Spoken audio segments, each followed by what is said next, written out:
안녕하세요. 저는 30대 초반 여자랍니다. 많은 나이도 아닌데 의도하지 않게 결혼해 이혼까지 하게 되면서 화려한 돌싱으로 살려고 열심히 노력하고 있네요.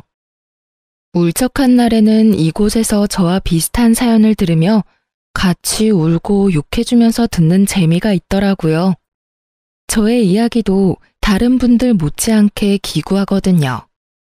이곳에 마지막으로 대나무 숲 마냥 다 털어놓고 새롭게 시작하고 싶어 사연 남겨봅니다. 인생의 초년부터 제 인생은 불행했어요. 초등학교 때 어머니를 여의고 중학교 땐 아버지가 병으로 돌아가셨죠. 친할머니와 단둘이 대학 때까지 살았어요. 할머니가 그래도 여유가 있으셨고 아버지 동생인 작은아버지 가족도 저를 신경 써줘서 대학 입학까지 힘들진 않았죠. 할머니가 부모님에게 못 받는 사랑을 더 넘치게 주셨거든요. 하나뿐인 가족인 할머니가 노환으로 병을 얻으셔서 제가 대학 2학년 때 돌아가시니까 진짜 하늘이 무너지는 기분이 이런 건가 싶더군요. 이 세상에 혼자만 남은 기분은 정말이지 겪어보지 않은 사람은 모를 거예요. 한동안 허한 마음 때문에 방황을 했는데요. 앞으로 혼자 어떻게 살아야 할지 막막하더라고요. 할머니와 살던 집은 작은 아버지 소유였다면서 저한테 나가라고 하더군요. 저는 작은 아버지가 얻어준 월세방에서 대학도 휴학한 채 공무원 시험 공부를 시작했죠. 취업 성공할 때까지 누가 뒤를 봐주지도 않을 거고 이 길이 아니면 난 죽는다는 마음으로 공부했어요. 1년 만에 합격해서 그렇게 구급 공무원으로 발령받아 일하게 됐답니다. 혜인 씨는 나이도 어린데 맨날 일만 해? 예쁘게 생겨서는 남자친구는 안 만들어?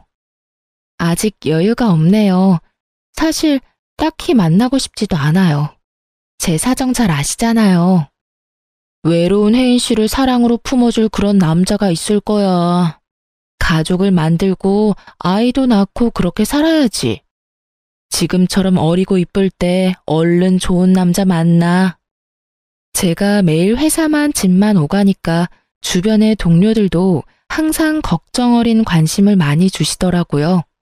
전 그냥 웃으면서 넘길 뿐이었죠. 어느 누가 고아인 며느리를 맡고 싶겠어요. 전 남한테 싫은 소리 하기도 싫고 듣기도 싫은 성격이라 그냥 나 혼자 밥벌이하며 살자는 비혼주의자였어요. 어렸을 때부터 너무 힘든 일을 겪어서 그런지 누군가와 싸우고 복고하는 것도 싫고 조용히 살고 싶었죠. 어느 날 평소와 다름없이 바쁘게 민원을 받고 있는데 무슨 남자 손이 불쑥 앞으로 들어와 깜짝 놀랐어요. 놀라서 고개를 들자 말쑥한 남자가 어색하게 웃고 있더라고요. 아, 안녕하세요. 또 오셨네요? 오늘은 이거 드리고 싶어서요. 따뜻한 커피 한 잔 드세요. 그리고 이거 한번 읽어주실래요? 이 동네에 사는지 서류를 자주 떼러 오던 남자였는데 훤칠한 키의 훈남이라 멀리서도 가끔 눈에 띄긴 했어요. 그런 남자가 웬 편지를 건네니 전 너무 놀랐어요. 일단 다른 사람들이 볼까봐 얼른 편지를 받아 숨겼죠. 저한테 호감이 있어서 일부러 일이 없어도 주민센터에 오기도 했다며 편지엔 전화번호가 적혀 있더라고요. 전 연애를 할 마음이 전혀 없었기에 당연히 답하지 않았고요. 남자는 몇 번을 더 적극적으로 대시를 했고 그렇게 한 번, 두 번 만나다 보니 연인 사이가 되었답니다. 사귀고 나서 얼마 되지 않아 남자친구의 집안이 이 동네의 유지인 걸 알게 됐고 건물이 2채나 있다는 거예요. 내가 같이 일하는 언니한테 들었는데 그게 정말 사실이야? 왜 나한테 말 안 했어? 자기가 알면 부담스러워할 것 같아서 천천히 말하려고 했어. 내가 아버지 빌딩 관리하는 일 하거든. 그래서 주민센터에 서류 떼러 자주 왔던 거야. 난 사귀기 전에 내 사정 다 이야기했어. 난 그냥 혼자 조용히 살고 싶고 어떤 갈등도 싫어. 그리고 자기한테 선택하라고 한 거고. 자기 부모님이 나를 마음에 들어 하시겠어? 난 좋은 대학 나온 것도 아니고 마땅한 직업 없이 부모님 도와드리는 건데 뭐. 공무원인 자기가 나보다 대단하지. 너무 걱정하지 마. 우리 부모님은 내가 다 알아서 해. 형이 있다고 하지 않았어? 형은 무슨 일 하시는데? 우리 형은 공부를 잘했어서 지금은 대기업 팀장으로 일해. 형수님은 변호사시고. 뭐라고? 아, 나 너무 부담돼서 싫어. 내가 돈 많은 남자 만났다고 좋아할 줄 알았어? 난 돈 많은 시댁 그런 거 싫어. 우리 그냥 이쯤에서 헤어져. 제발. 저는 일방적으로 이별을 통보하고 잠수를 타버렸죠. 주무관님께 부탁드려서 다른 층에서 일을 하는 걸로 바꿔서 남친은 저를 몇 주 동안이나 찾지 못했어요. 제가 일부러 집도 안 알려줬었거든요. 그런데 어느 날 남친의 부탁을 받은 동료가 저를 불러내는 바람에 딱 마주치게 됐어요. 남친 얼굴이 여지껏 잠도 못 잔 것처럼 아주 헬쑥하고 초췌하더라고요. 혜인아, 너 어떻게 이렇게 모질 수가 있어? 내 말은 들어주지도 않고 이렇게 사라져버리면 끝이야. 내가 우리 부모님한테 너에 대해서 다 말씀드렸어.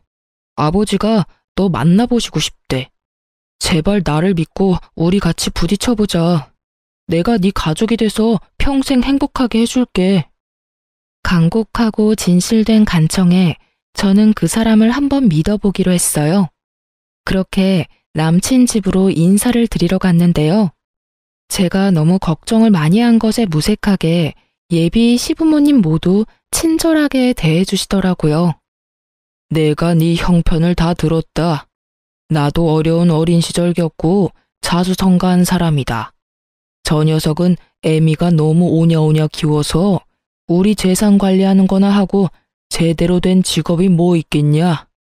너는 혼자 대학도 나오고 공무원도 된 게 아주 뚝심 있고 좋아 보인다. 우리 아들이랑 결혼하는 거 찬성하마. 형편 다 아는데 딱히 뭐 혼수를 말할 것도 없고 그냥 결혼식 다 나한테 맡기고 넌 이 집 들어와서 살아라. 집이 이렇게 넓은데 굳이 집 얻을 필요 있니? 안 그래? 아무리 그래도 시집살이 하라는 건 내키지 않았어요. 저 혼자 하고 싶은 거 하며 자유롭게 살다가 제 조건이 빠진다는 이유로 시집살이가 당연하다는 듯이 말하더라고요.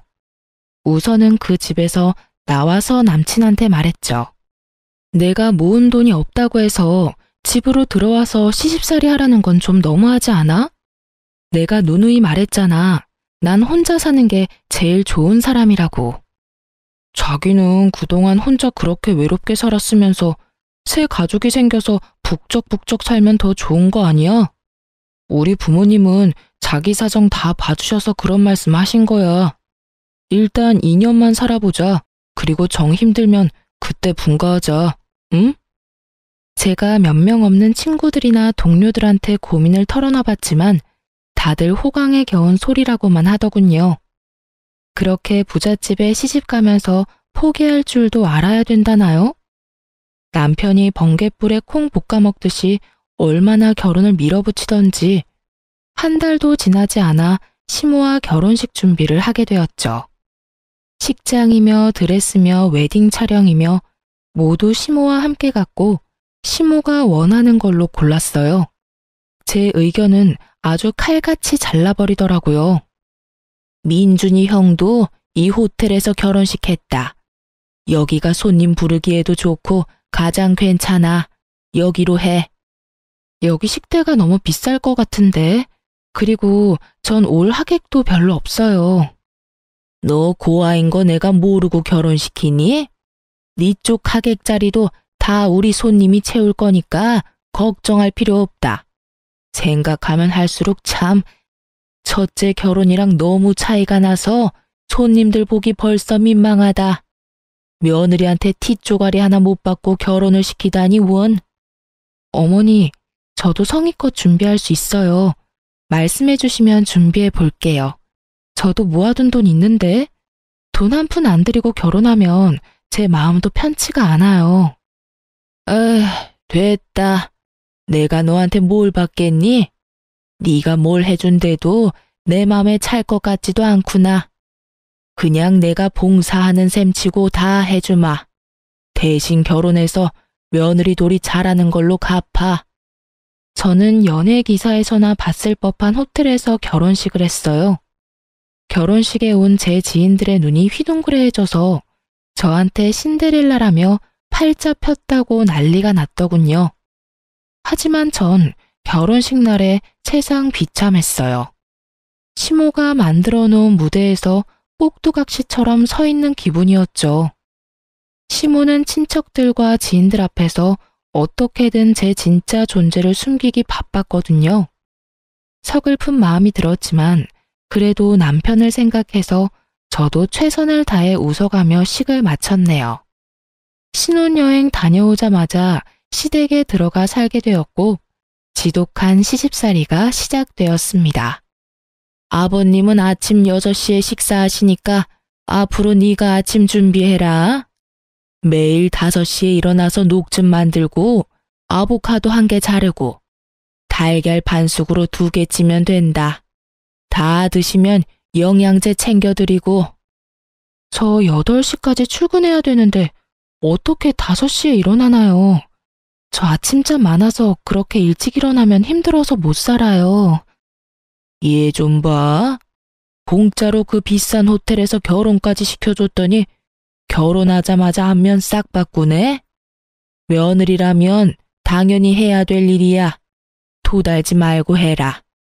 나도 그렇게 30년을 살았다. 웃긴 게 뭔지 아시나요?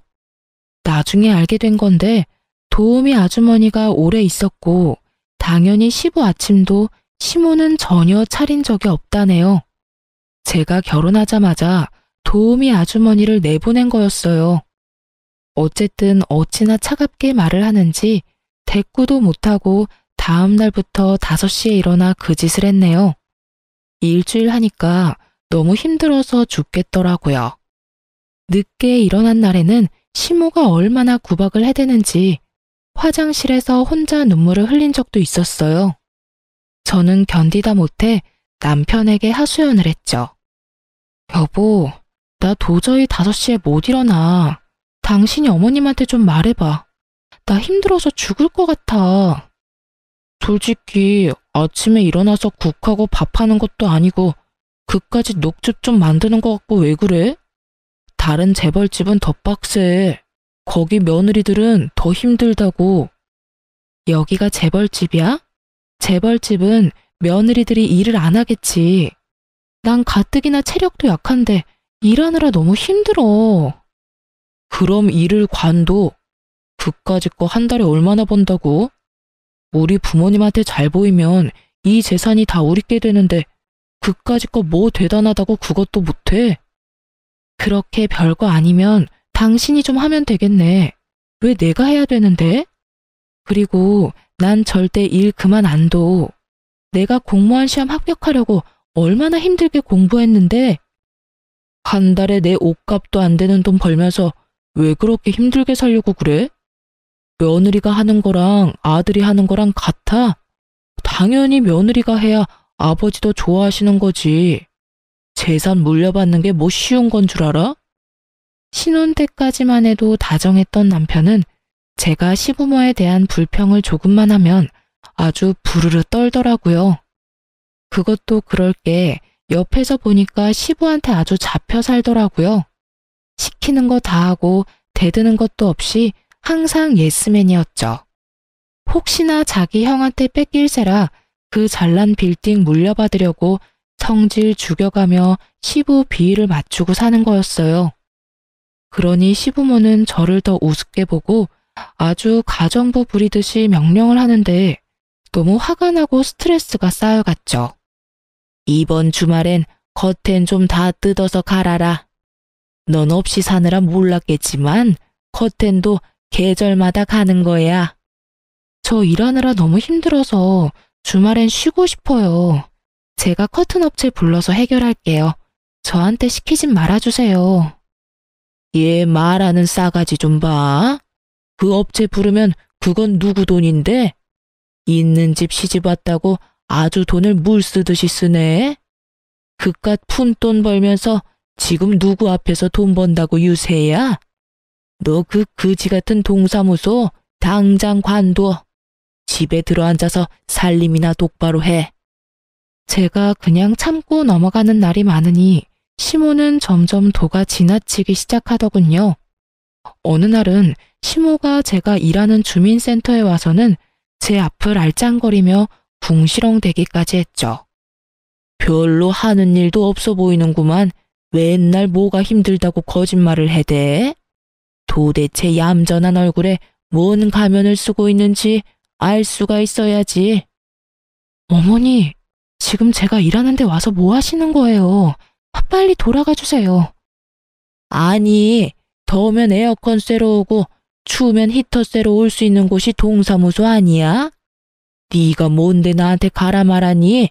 내가 뭐 너한테 볼 일이 있어서 왔다고 했니? 내 입으로 내가 말도 못해. 별것도 아닌 게 잘난 척은. 동료들 보기가 얼마나 민망하고 부끄러웠는지 몰라요. 가뜩이나 제가 결혼 잘했다고 질투했던 동료도 있었는데 이젠 시집살이 한다고 제 뒤에서 수군대더군요. 솔직히 혜인 씨가 엄청 이쁜 것도 아니고 잘난 것도 없는데 어떻게 결혼했나 했어. 역시 시집살이를 엄청나게 하나 봐. 하긴 그 부잣집에서 혜인 씨 조건이 마음에 들겠어. 그 시어머니 와서 하는 것 좀 봐. 집에선 얼마나 더 할까? 불쌍하다 불쌍해. 그러게 너무 차이가 나는 결혼한 대가지 뭐. 어쩌겠어. 다 감수해야지. 제 앞에선 아무 말도 안 했지만 자기들끼리는 제 이야기를 이러쿵 저러쿵 하니까 일할 때도 눈치가 보이고 위축이 되더라고요. 진짜 집에서도 괴롭고 직장에서도 괴로운 날들이 이어졌죠. 전 어릴 때부터 참는 것에 익숙한 삶을 살았어요. 그래서 시모의 괴롭힘과 남편의 무관심, 동료들의 연민을 가장한 은근한 따돌림을 묵묵히 견디며 그렇게 3년의 결혼 생활을 이어갔답니다. 겉으론 내색하지 않았지만 제 속은 아주 썩어 문드러졌죠. 특히 시모 때문에 정신과라도 찾아가고 싶을 정도로 우울증에 시달렸어요. 특히 명절에는 제가 대부분의 음식을 해야만 했는데요. 남편 말로는 원래 도우미 아주머니와 시모가 같이 준비했었다고 하던데 저한테 그 많은 걸 다 시키더라고요. 저도 할머니랑 살 때는 귀한 손녀였어요. 그래서 음식 해본 적도 별로 없었고요. 근데 저 혼자 명절 음식을 다 하라니 진짜 기가 막혔죠. 남편이랑 다른 가족들 모두 제가 해야 된다고 강요를 하더라고요. 시모는 내가 하고 있으면 자기가 와서 마무리를 한다더니 정작 소파에 누워서 손톱이나 다듬고 있었어요. 그렇게 처음 맞는 명절에 된통 당하고 나서 명절 트라우마가 생길 정도였죠. 그래서 두 번째 맞는 설날에 한번 뒤집어 엎은 적이 있어요. 첫 번째 명절엔 그러려니 넘기려고 했는데 두 번째 맞은 설날에도 형님은 설날 당일 점심에 와서 밥만 먹고 봉투만 주고 가려고 하더군요. 설날에도 출근해야 한다면서요. 더군다나 저한테 대하는 것과는 너무 다르게 사근사근한 시모를 보니 부하가 치밀더군요. 아무리 바빠도 같은 며느리인데 형님은 와서 밥만 먹고 가는 건 아니지 않나요? 여보, 왜 이래? 떡국 잘못 먹었어? 형수님이 얼마나 잘 나가는 변호사인데 엄청 바쁘다고. 아, 미안해 동서. 내가 요리는 젬병이고 내가 명절에 더 바쁜 건 사실이야. 너 미쳤어? 아니, 지금 하늘 같은 형님한테 이게 무슨 태도야? 너는 고아에다 근본도 없는 주민센터 시다발이고 얘는 국내 최고 로펌 변호사인데 같은 며느리라고 같은 대접이라도 받고 싶어? 기가 막혀 진짜. 시모가 저한테 상스러운 말까지 해대며 비난하는 동안 아무도 제 편을 들어주지 않더군요. 심지어 남편은 시모를 말리기는커녕 잘못했다고 빌라더라고요. 저는 서러운 마음을 참지 못하고 그렇게 집을 뛰쳐나갔어요. 그 후로 어떻게 됐을 것 같으세요? 너 나간 김에 아예 완전히 나가버려. 그냥 짐 싸서 나가라고. 감히 누구한테 음식을 하라 마라 못하겠다고 난리야? 그냥 이혼해. 이혼하라고 하면 누가 무섭나요? 그럴게요. 이혼하고 나가면 되잖아요. 당장 부모님한테 잘못했다고 해. 대들지 말고. 제가 잘 말할게요, 엄마. 시모가 자기를 무시했다면서 당장 이혼하라고 난리를 쳤고, 저도 시모가 너무 끔찍해서 이대로 이혼하고 싶더라고요. 이혼하는 게 희망으로 느껴졌다면 믿어지시겠나요? 근데 시부가 딱 한마디로 상황을 종결시켜버렸죠. 내 눈에 흙이 들어갈 때까지 이혼은 없다. 남들 부끄럽게 무슨 이혼이야? 당신도 또 한 번 그런 소리 꺼내면 당신부터 이혼이야. 알았어? 시모는 이혼 당하는 게 무서웠는지 그 후로 이혼 소리는 못 하더라고요. 그 대신 저를 더 교묘하게 괴롭혀만 갔어요. 저는 세 번째 맞는 추석이 다가오자 가슴에 돌덩이를 얹은 것 같고 잠잘 때도 눈물이 줄줄 흐를 정도였죠. 아무리 빠져나오려고 해도 깊은 늪에 빠진 것처럼 무기력하고 제 자신이 한심해만 보였어요. 바보같이 왜 당하고만 있냐고 하실 분도 있을 거예요. 근데 제 편을 들어줄 가족 한 명 없는 처지에 저를 나쁜 며느리 이상한 애로 몰고 가는 시댁에서 살아보세요. 나중엔 진짜 제 자신이 이상한가 보다 이런 생각까지 하게 되더라고요. 그러던 중에 저에게 편지 한 통이 왔는데요. 영 내용을 알 수가 없어 변호사인 형님에게 좀 물어보기로 마음을 먹었어요. 그래서 변호사 사무실로 찾아가 봤죠. 형님은 그래도 친절하게 저를 맞아주더군요. 그동안 명절 때 아니면 만난 적도 없고 대화도 별로 해본 적이 없어서 저를 무시한다고 생각을 했었거든요.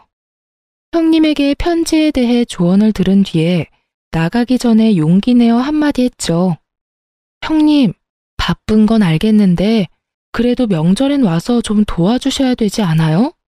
저 혼자 그 많은 음식 해야 되는데. 나도 참 난감하네.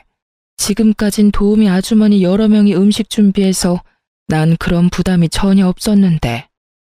나도 동서 혼자 땀 뻘뻘 흘리며 하는 거 보면 당연히 마음 편치가 않아. 어머니가 왜 갑자기 그러시는지. 제가 마음에 안 들어서 그러는 거죠. 저 골탕 먹이려고요. 제가 언제까지 버틸 수 있으려나 싶네요. 형님의 두루뭉실한 대답을 듣자 역시나 내 편은 아니라는 생각이 들더군요. 그렇게 지옥 같은 추석 전날이 찾아왔어요. 근데 아침에 초인종이 울려 나가보니 형님이 카트에 뭘 가득 싣고 왔더라고요. 아니 네가 이 아침부터 웬일이니?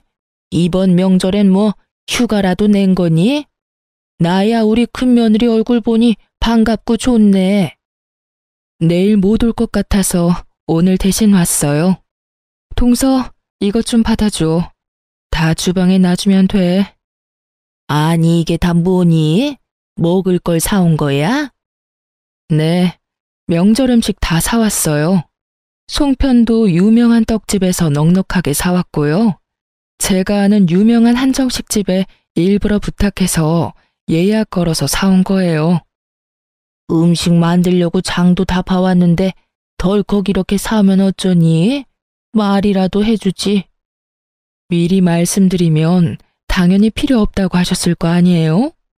장 본 건 나중에 해먹으면 되는 거고 이번 추석엔 제가 사온 음식으로 명절 지내세요. 제 성의 봐서라도요. 동서도 이번 추석에 좀 쉬어. 친정 없어도 하루 정도는 호텔에서 푹 쉬는 것도 좋지. 내가 하루 잡아줄게. 내일 모레 어때? 어머 얘, 그게 무슨 말이야? 그럴 필요 없다. 네 덕에 음식도 안 할 건데 뭐가 힘드니? 그래도 사람은 혼자 푹 쉴 시간이 필요해요, 어머니. 저도 가끔 혼자 푹 쉬어야 좀 충전이 되더라고요. 내가 회원으로 있는 호텔 알려줄 테니까 내일 모레 하루 쉬고 와. 자세한 건 내가 문자로 보내놓을게. 형님이 말하니까 시모는 입만 삐죽거리고 정작 반대는 못하더라고요. 대신 그 분풀이는 저를 향했죠. 명절이라고 친척들 다 모여있는데 시모가 저를 쓸데없는 일로 계속 불러대기 시작했어요. 여기 수정과 좀 더 내와. 다 떨어진 거 안 보여? 야, 여기 더럽잖아. 얼른 걸레 가져와서 닦아. 아주 명절에 음식도 안 만들어서 살판 났지? 친척 어른들 다 계시는데 빠릿빠릿 움직여야지. 이렇게 굼떠서야 내가 창피해서 못 산다. 저기 저상 얼른 다 정리하고 새로 차려라. 저는 더 이상 참을 수가 없었어요. 시모가 큰 소리 칠 때마다 친척들도 저를 보며 수근거렸고 눈빛을 주고받으며 키득거리기까지 했어요. 제가 왜 이런 취급을 받아야 하는지 부하가 치밀었죠. 저를 무슨 시종 부리듯이 야야 거리는 시모 면상에 결국 못 참고 걸레를 집어 던졌죠. 야, 이게 미쳤나? 너 지금 나한테 걸레 던졌어? 너 정신 나갔어? 이제 사람 좀 그만 괴롭혀요. 당신 때문에 정신병 걸리기 직전이니까. 이 미친 할망구야, 적당히 좀 하라고. 야, 너 미쳤어? 어머니한테 무슨 말버릇이야. 당장 무릎 꿇고 싹싹 빌어. 당장. 싹싹 빌어야 될 건 너랑 네 엄마야. 사람 취급 안 하고 괴롭히는 게 즐겁니? 네가 중딩이야? 이 마마 파파보이 새끼야. 그깟 재산 받으려고 네 마누라가 어떤 취급받는지 뻔히 알면서 모른 척이나 하고 평생 지켜준다며, 울타리가 돼준다며, 이 비굴한 자식아. 역시 머리 검은 짐승은 함부로 거두지 말라고 했어. 어디서 굴러먹던 고환염 받아줬더니 남 부끄럽게 친척들 앞에서 이게 무슨 짓이야? 민준이 너 당장 네 마누라 무릎 꿇리지 못해? 남편이 시모 말을 듣자마자 제 어깨를 잡아 누르면서 억지로 무릎을 꿇리게 하는 거 있죠. 제가 남편을 확 밀어버리자 남편이 눈을 번뜩이더니 제 뺨을 때리는 게 아니겠어요? 뺨을 맞는 순간 제 눈에서 별이 반짝하더군요. 저도 질세라 남편 뺨을 갈겨버리고 머리통도 마구 때려버렸어요. 야, 나 더 이상은 너랑 못 살아. 부모한테 한 푼이라도 더 받으려고 빌빌대는 이 한심하고 찌질한 놈아. 야, 너 미쳤어? 이 그지 같은 게 지금 누굴 때려? 이쁘다 이쁘다 해주니까 간이 배 밖으로 나왔냐? 그래서 내가 집안 보고 결혼해야 된다고 했지? 보고 배운 게 없으니 이렇게 상스럽게 굴지. 너 당장 얘랑 갈라서라. 애 없을 때 버려버리라고. 사람들 앞에서 며느리한테 야야거리는 게 더 저지르고 상스러운 거야, 이 아줌마야. 갈라서라고? 웃기고 있네. 내가 네 그지 같은 아들 버리는 거야. 알았어? 저는 그 길로 그 지옥 같은 집구석을 나왔어요. 사실 그 전에 제 명의로 아파트를 미리 구해놨었죠. 혼자만의 공간에 있으니 그제야 숨통이 트이고 진짜 살 것 같더군요. 저는 미리 상담했던 변호사와 바로 소송을 시작했어요. 소장을 받은 남편이 전화를 했더군요. 어쨌든 정리는 해야 했기에 카페에서 만났죠. 남편이 저를 보며 한심하다는 듯이 혀를 차는 게 기가 막혔어요. 지 부모 없으면 백수 주제에 뭐가 잘났다고 저러는지 말이죠. 이혼 소송은 아무나 하는 줄 알아? 그거 하면 돈이 얼마나 들어가고 시간이 들어가는데 네 쥐똥 같은 월급으로 감당할 수 있겠어?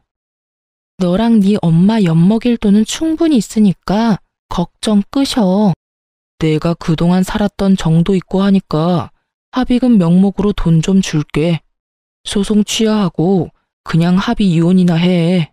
대신 우리 집에서 있었던 일은 발설하지 않는다는 각서 하나 써. 아, 진심으로 웃겼다. 야, 니네 집이 뭔 삼성, 현대, 재벌집이야? 다 아침 드라마 많이 본 네 엄마 머리에서 나온 거겠지. 그래서 각서 써주는 조건으로 얼마 줄 건데? 5천 줄게. 우리가 4년밖에 안 살았는데 그 정도면 많이 주는 거야. 고작 5천 갖고 재벌 코스프레를 하시겠다? 그딴 조건 내걸려면 10억은 가져와야지. 소송 이기면 그거보다 많이 받겠다. 좋은 변호사나 구해. 우리 형수님이 로펌 최고 변호사인데 너 감당할 수 있겠어? 길고 짧은 건 대봐야 아는 거고. 앞으로 변호사 통해서만 연락할 거니까 함부로 나한테 전화하지 마.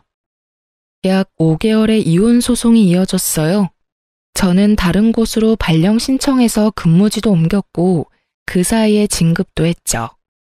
이혼 소송이 괴로울 줄 알았는데 전혀 아니었어요. 그 집구석에서 스트레스 받고 우울증 걸리는 것보다 혼자 일하며 혼자 꾸려나가는 삶이 정말 만족스러웠죠. 소송 비용도 전혀 부담되지 않았어요. 그만한 비결이 있었거든요. 어느 날 형님한테 전화가 와서 반갑게 받았죠. 동서, 아니, 혜인아, 잘 지내고 있지? 오늘 확정 판결 난 거 들었어. 우리 박 변호사 일 잘하지? 승소한 거 축하해. 다 형님, 아니, 언니 덕분이에요. 정말 감사해요. 언니가 제 인생의 은인이에요. 덕분에 재산 분할도 넉넉하게 받아서 1억 넘게 받을 것 같아요. 그 집구석 지금 그 돈 마련하느라 쩔쩔 맬 거야. 아마 그 돈 없을 거거든. 나도 한 달 전에 이미 이혼 소송 들어갔어. 결국 아주버님 사고 친 거예요? 그 인간 때문에 결국 건물 하나 경매로 넘어갔어. 그래서 그거 보고 바로 나도 소송 시작했지. 그 인간 안 보고 사니까 진짜 살 것 같아. 사실 전 형님의 도움을 참 많이 받았어요. 결혼하고 3년까지만 해도 형님과 제대로 대화도 못 해봤는데요. 제가 형님의 사무실로 찾아간 날부터 우리의 인연이 제대로 시작되었답니다. 제게 날라온 편지가 다름 아닌 소장이었고 용어가 너무 어려워 어렵사리 형님에게 물어봤답니다. 차가워 보였던 형님은 생각보다 다정하고 바른 사람이었어요. 돌아가신 할아버지 앞으로 토지가 있으시네. 근데 상속자를 동서로 해놓으셨는데 작은아버지가 동서한테 일부러 숨기셨나 봐. 이 합의서로 동의하거나 그냥 무시하면 작은아버지한테 넘어간다는 내용이야. 토지 받고 싶으면 소송을 해야 할 것 같아. 어떻게 할래? 어쩐지 작은아버지가 할머니 돌아가시니 저랑 인연을 딱 끊어버리더라고요. 평소 같았다면 그냥 당하고만 살았겠죠. 형님이 저 좀 도와주세요. 소송 어떻게 하면 될까요? 그렇게 소송이 진행됐고 제가 승소해서 자그마치 10억 상당의 토지를 상속받을 수 있었어요. 작은아버지가 저한테 찾아와 협박도 하고 회유도 하면서 소송을 막으려고 별짓을 다 하더군요. 시집도 모자라 제 가족하고도 싸워야 한다니 진짜 너무 힘든 시기였어요. 하지만 형님이 작은아버지를 직접 만나 다신 저한테 연락 못하도록 해결해줬고 제가 무너지지 않도록 많은 도움을 줬답니다. 재테크에 밝은 형님 덕분에 절반은 팔아서 제 명의의 아파트를 샀고 절반은 묻어두었죠. 처음으로 제 집을 마련한 날, 형님을 초대해서 둘이 와인 한잔하며 속 깊은 얘기를 나눴어요. 동서, 이젠 그만 당하고 살고 도련님이랑 이혼해. 이제 집도 있겠다, 돈도 있겠다, 연금 나오는 직장 있겠다. 그런 팔푼이랑 살면서 왜 어머니한테 당하고만 살아? 저도 진짜 지긋지긋해요. 정말 이혼하고 싶어요. 근데 어릴 때부터 혼자 살아서 또 혼자가 된다는 게 두려운가 봐요. 제가 바보죠 뭐. 나도 이제 이혼할 거야. 그 인간 시부모가 하도 오냐오냐 키워서 인성 개판인데 주식 중독으로 돈도 엄청 말아먹었어. 내가 진짜 남 부끄러워서 말도 못하고 냉가슴 앓으면서 살았는데 이번에 집 담보 잡으려던 거 미리 알게 돼서 나도 간신히 막았어. 허우대만 멀쩡하면 뭐해? 속은 완전히 썩은 인간이야.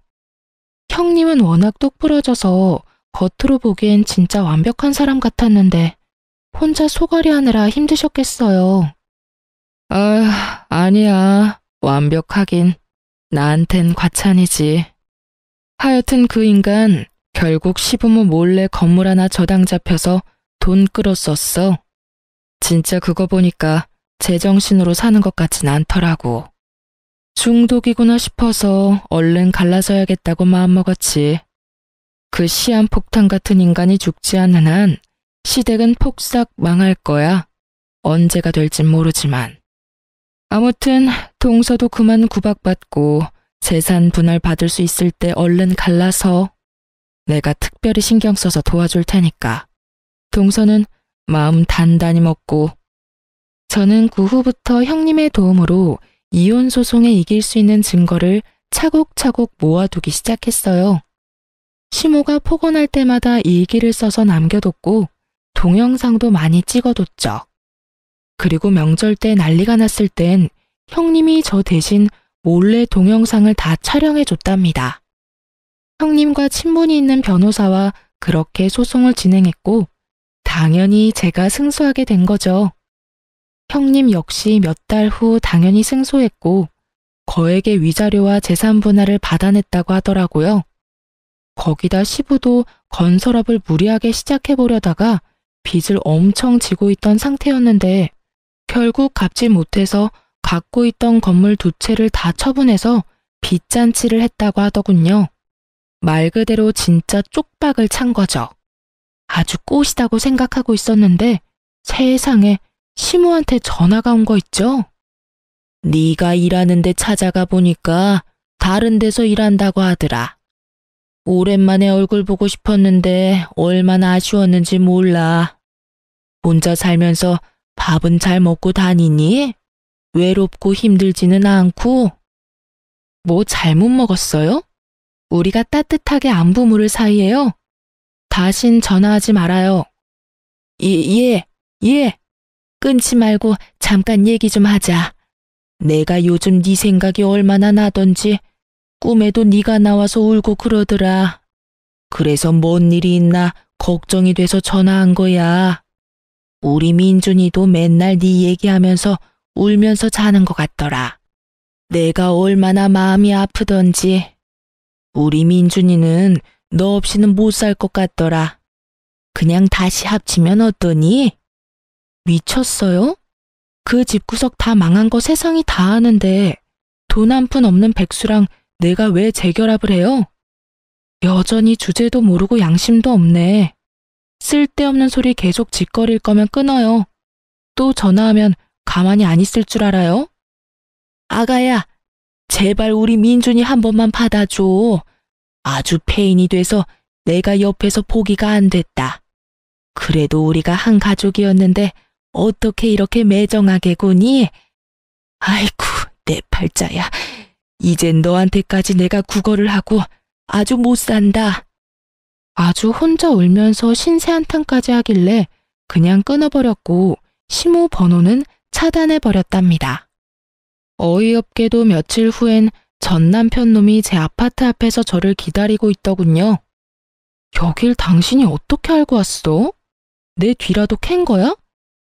이번엔 콩밥 한번 먹어볼래? 여보, 내가 다 잘못했어. 내가 이렇게 빌게. 난 당신 없이는 못 살아. 내가 당신이 원하는 건 뭐든지 다 할게. 나 좀 다시 받아주면 안 될까? 네 엄마랑 너랑 짰어? 갑자기 쌍으로 왜 이 난리야? 형님한테 뭔 말이라도 들었나 봐. 왜? 내가 돈이라도 좀 있어 보이니까 없던 마음이 짠하고 생기디? 어? 아니야. 우리 집이 어려워진 건 알고 있어? 갑자기 이렇게 돼버리니까 그동안 날 이해해주고 사랑해준 건 당신밖에 없었다는 생각이 들었어. 여보, 내가 집안일 살림 다 할게. 이런 사랑 싸움은 1년만 지나면 다 아물기 마련이야. 우리가 나이 들어서 생각해보면 다 아무것도 아닐 일이라고. 1년만 지나면 아물어? 이 못된 인간아. 네 엄마한테 당해서 받은 상처는 내가 죽을 때까지 못 잊을 거야. 네 엄마 닮은 사람만 길거리에서 만나도 가슴이 철렁해. 너랑 네 가족이 나를 얼마나 죽을 만큼 힘들게 만들었는데. 뭐? 재결합을 해? 누구 좋으라고? 폭삭 망하니까 네가 나이 많은 백수라는 걸 처절하게 깨달았나 봐. 아, 그래. 너 능력 있다. 인정해주니까 좋아? 그래도 내 덕에 너도 부잣집 사모님 소리 들으면서 어깨 으쓱하면서 살았잖아. 그니까 너도 날 좀 도와줘야지. 내가 지금까지 직장 다녀본 적이 없는데 이 나이에 어떻게 취직을 하냐? 사업이라도 시작해보게. 당신이 돈 좀 빌려줘. 당신 능력 있고 돈도 있잖아. 내가 뭔 돈이 있어. 나한테 항상 근본 없는 거지라고 하더니 왜 거지한테 돈을 빌려? 머리에 총 맞았어? 부모 덕에 지금까지 공과금도 제대로 못 내는 주제에 사업 같은 소리 하네. 머리에 똥 만들어서는. 당장 꺼져. 또 찾아오면 그땐 경찰 부를 거니까. 저는 제 팔을 잡고 늘어지는 놈을 사정없이 밀쳐내고 집으로 뛰어들어가 버렸어요. 또 찾아올까봐 이사를 가야 되나 고민했는데 그 뒤로 찾아오진 않더라고요. 꿀의 자존심이 엄청 센 인간이거든요. 그리고는 얼마 후 형님과 통화를 할 수 있었죠. 혹시 도련님 찾아가고 그러지 않았어? 아, 미안해. 전 남편이 자꾸 찾아와서 날 얼마나 괴롭히는지. 돈 달라고 아주 지랄을 하더라고. 말싸움 하다가 나도 흥분해서 동서도 부자 됐다는 말을 실수로 흘려버렸네. 진짜 미안해. 아니에요. 오히려 통쾌하네요. 그동안 나 찌질하게 사는 줄 알고 연락 딱 끊었다가 제가 돈 있다니까 바로 전화 오고 찾아오는 꼴이라니. 진짜 상종 못할 인간들이에요. 그래. 오히려 그 집구석은 폭삭 망해버리고 자기는 자산가가 됐으니 얼마나 통쾌해. 앞으로도 콩고물이라도 떨어질까 자꾸 들러붙으면 나한테 말해. 법적으로 해결해 줄 테니까. 매번 도와주신다니 정말 든든하고 감사해요. 진짜 친언니가 생긴 기분이에요. 그 후로 전 남편은 몇 번이나 제 아파트 앞을 서성거리고 저를 기다리더군요. 예전엔 명품만 입고 다니더니 이젠 그것도 다 팔아버렸는지 머리도 엉망으로 길고 옷도 거지같이 입고 있는 꼴이라니요. 한 번은 시모랑 같이 서 있어서 진짜 기함을 했네요. 시모가 저를 보더니 제 손을 덥석 잡는 거 있죠? 아가야, 네가 이렇게 잘 됐다니 진짜였니? 이렇게 비싼 아파트를 샀단 말이야? 이 인간이 진짜 말귀를 못 알아듣네? 너까지 모자라서 네 엄마까지 불러와서 뭐 어쩌자는 거야? 아니, 엄마가 당신이 진짜 이 아파트에 사는지 확인을 해보자고 해서. 우리 엄마가 이 아파트 엄청 살고 싶어 하시거든. 너 혼자 살기엔 여기 너무 넓지 않니? 방 하나 남는 거에 내가 좀 살면 안 될까? 내가 너 일할 동안 살림 다 해주마, 응? 지금 사는 데선 도저히 못 살겠다. 아줌마가 나한테 어떻게 했는지 다 잊었어? 어떻게 그딴 부탁을 해? 당장 꺼져. 이 소름 끼치는 아줌마야. 그 잘 살던 내가 이런 취급을 받다니. 아이고, 말년에 그지 같은 빌라에 살 줄 누가 알았을까? 아이고, 내 팔자야. 아이고. 시모는 제 다리를 잡고 늘어지며 눈물까지 펑펑 쏟아내며 신세한탄을 하더라고요. 결국 경찰을 불렀고 두 인간이 볼품없이 질질 끌려서 쫓겨났죠.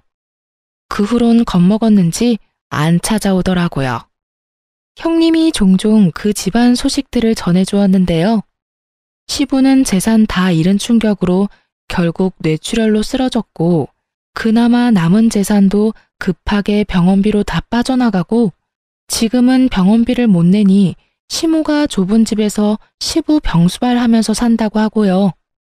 두 아들은 당연히 능력도 없고 그렇다고 배달 아르바이트 같은 건 쪽팔려서 못한다면서 늙은 백수들로 지내고 있다고 해요. 방 2개인 곰팡이 피는 코딱지만한 빌라 월세에서 산다니 시모가 제 아파트를 탐낸 것도 당연한 거죠. 제가 이혼 안 했다면 그 집구석에서 같이 살았거나 아님 제 돈을 다 처박아야 했겠죠? 생각만 해도 진짜 아찔하네요. 저는 그 후로도 형님과 종종 만나서 식사도 하고 서로 생일도 챙겨주면서 친한 언니 동생 사이로 잘 지내고 있어요. 형님도 거지가 된 전 남편이 계속 사무실로 찾아오고 협박도 했다가 잘못했다고 울다가 돈 빌려달라고 하다가 별쇼를 다 해서 진저리가 났다네요.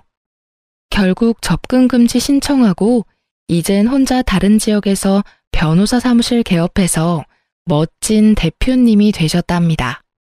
볼 때마다 진짜 멋진 사람이라는 생각을 해요. 시궁창 같았던 결혼 생활에서 남은 유일한 선물이 바로 전 형님이자 지금의 친한 언니네요. 이제 이혼한 지도 꽤 지났네요. 저는 여전히 성실히 일하면서 잘 지내고 있어요. 가끔 친구를 만나기도 하지만 워낙 혼자 지내는 걸 좋아해서 외롭지가 않네요. 정말 결혼해서 해방된 것만으로 저의 인생은 확 달라졌답니다. 제 은인인 형님 덕에 요즘은 재테크 공부도 열심히 하고 있거든요. 재산이 불어나는 걸 보니까 안 먹어도 배부르다는 게 이런 건가 싶어요. 어릴 때부터 내 인생은 왜 그럴까 박복하다고 불평만 해왔는데요. 이번 이혼으로 제 인생은 제가 만들어가기 나름이란 걸 확실하게 깨달았답니다. 제 사연을 듣고 계신 분들 중에서도 지금 힘드신 상황이라면 곧 좋은 일이 생길 테니까 조금만 힘내시길 바래요. 들어주셔서 감사하고 모두 행복하세요.